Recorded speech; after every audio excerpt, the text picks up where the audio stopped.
Now, of course, you guys, a lot of you will do it like this, and this is fine.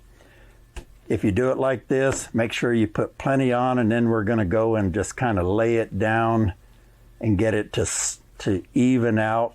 You can see on the second camera here, it's nice and thick.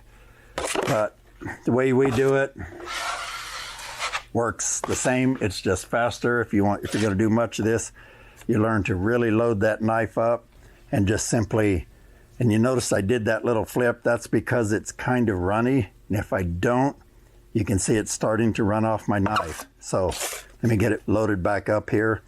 And you see a little drip there. We just run it up the wall or on the joint, whatever you're doing there, and then just lay your knife down pretty far so your knuckles are almost dragging, but you don't want to quite drag your knuckles. And then you just are trying to even it out. So the general rule with spreading mud is the more you stand your knife up, the more you wipe off.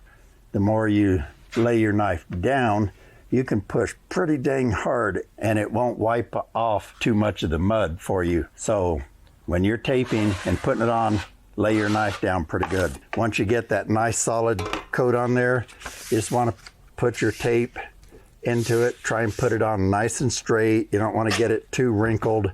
You can cut it like I did there. You don't want to have like this crookedness where you see the wrinkles starting to show. And then you generally wipe towards each end. And for this case, you stand it up more, because if you lay it down too much, you're not going to wipe enough out of it.